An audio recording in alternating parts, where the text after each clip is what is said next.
তিন দিদির হেসেলের আরেকটা নতুন এপিসোডে আপনাদের সবাইকে স্বাগত জানাই। আশা করি সবাই ভালো আছেন। আজকে আমরা আবার আপনাদের জন্য একটা নতুন স্বাদের রেসিপি নিয়ে এসেছি। আজকে যে পদটা আমরা আপনাদের রান্না করে দেখাবো এটা কিন্তু অনেক পুরনো দিনের একটা বাঙালি পদ। আমাদের ঠাকুমা দিদিমারা এই ধরনের রান্না করতেন। আজকে আমরা সেই পুরনো দিনের একটা রান্নাই ফিরিয়ে আনার চেষ্টা করছি। আজ আমরা বানাবো ঝিঙের ঘন্ট। তো এই রান্নার জন্য যা যা উপকরণ আমরা ব্যবহার করব সেগুলো আগে একবার দেখিয়ে দিই। এখানে কিছু ঝিঙে নিয়েছি আমরা, ঝিঙেগুলো অর্ধেক করে এইভাবে খোসাটা ছাড়িয়ে নিয়েছি। এখানে আছে মটর ডাল বাটা, মটর ডালটা ভিজিয়ে রেখেছিলাম, তারপর সেটা বেটে নিয়েছি। আছে নারকেল কোড়া, নিয়েছি কিছু কাঁচা লঙ্কা, ফোড়নের জন্য নিয়েছি সর্ষে আর শুকনো লঙ্কা, এখানে আছে হলুদ গুঁড়ো আর নুন আর সামান্য চিনি।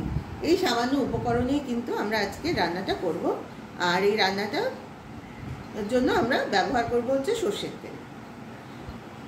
এবার আমরা প্রথমে যেটা করব সেটা হচ্ছে এই যে গ্রেটারটা নিয়েছি, এই গ্রেটারটা দিয়ে আমরা এই ছাড়িয়ে রাখা ঝিঙেগুলোকে গ্রেট করে নেব।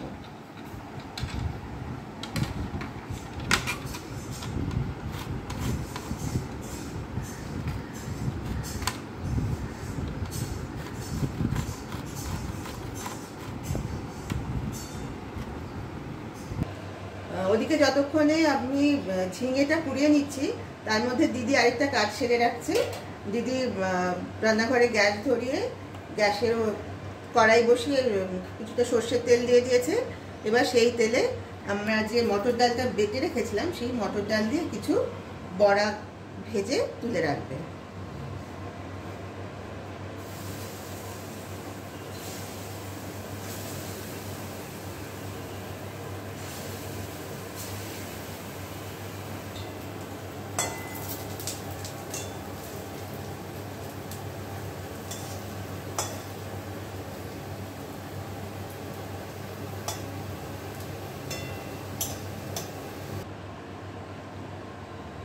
আমরা বড়াগুলো ভাজা হলে একটা বাটিতে তুলে নিয়েছি।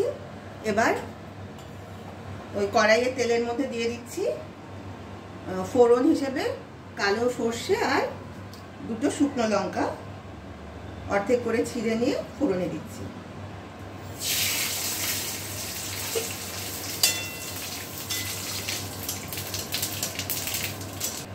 ফোড়নটা একটু নাড়াচাড়া করে নিয়ে এবার কড়াইয়ের মধ্যে ওই গ্রেট করে রাখা ঝিঙেটা দিয়ে দিলাম।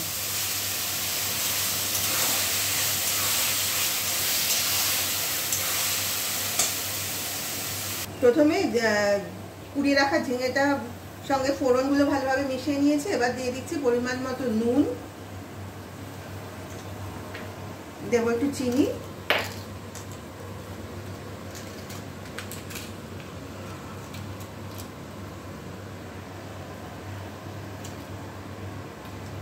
দিয়ে দেবো সামান্য হলুদ। এরপর 4টে কাঁচা লঙ্কা চিড়ে রেখেছি সেগুলো দিয়ে দিলাম।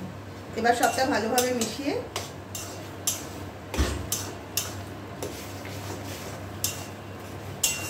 আঁচটা কমিয়ে কড়াইটা একটু ঢাকা দিয়ে রাখবো। এবার কড়াইয়ের ঢাকাটা তুললাম। দেখুন, আপনারা তো জানেনই যে ঝিঙে থেকে কিন্তু অনেকটাই জল বেরোয়, জল অনেকটাই বেরিয়েছে।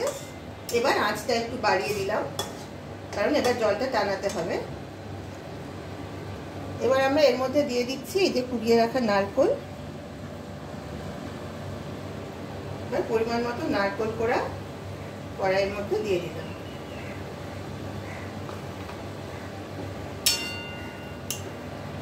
এবার ঝিঙের মধ্যে নারকেলটা ভালোভাবে মিশিয়ে দেবো।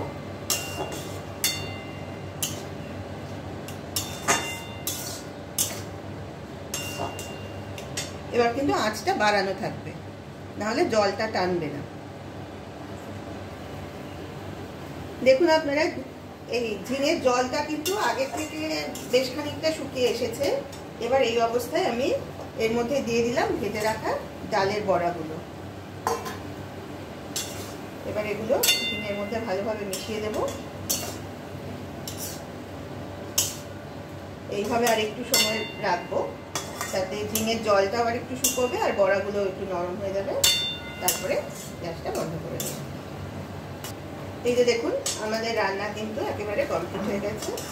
ঝিঙের জলটাও মোটামুটি শুকিয়ে গেছে। আপনারা তো জানেন ঝিঙেটা তো নরম জিনিস, এর থেকে বেশি আর কিন্তু শুকনো করাটা মুশকিল। তাহলে এবার আমি গ্যাসটা বন্ধ করে এটা পাতিতে ঢেলে নিয়ে সার্ভ করে দেব। এই যে দেখুন রেডি হয়ে গেছে আমাদের আজকের রেসিপি, ডালের বড়া দিয়ে ঝিঙের ঘন্ট।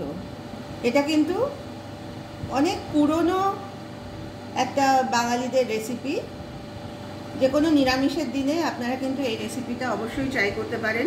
খুব সামান্য উপকরণ দিয়ে এবং খুব কম সময়ের মধ্যে কিন্তু এই রান্নাটা হয়ে যায়। তবে এটা খেতে কিন্তু খুবই সুস্বাদু। আপনারা অবশ্যই একবার নিজেরা বাড়িতে ট্রাই করবেন এইভাবে এটা রান্না করার। আর এটা খেয়ে আপনাদের কার কেমন লাগলো সেটা কিন্তু প্লিজ আমাদের জানাবেন। আর ভিডিওটা যদি ভালো লাগে তাহলে প্লিজ একটা লাইক দেবেন আর শেয়ার করবেন আপনাদের পরিচিত সকলের সঙ্গে। আরেকটা কথা, আমরা জানি যে আপনারা অনেকেই এমন আছেন যারা হয়তো আমাদের ভিডিওগুলো দেখছেন কিন্তু এখনো অবধি চ্যানেলটাকে সাবস্ক্রাইব করেননি। তাদের সকলের কাছে আমাদের বিনীত অনুরোধ, আপনারা প্লিজ চ্যানেলটাকে সাবস্ক্রাইব করুন আর পাশে থাকা বেল আইকনটাকে প্রেস করুন। তাহলে আমাদের এই চ্যানেলে যখনই কোনো নতুন ভিডিও আপলোড করা হবে তার নোটিফিকেশন কিন্তু আপনারা পেয়ে যাবেন। আজ তাহলে এই পর্যন্তই। আবার আগামীকাল আপনাদের সঙ্গে দেখা হবে একটা নতুন রেসিপি নিয়ে। সবাই ভালো থাকবেন। নমস্কার।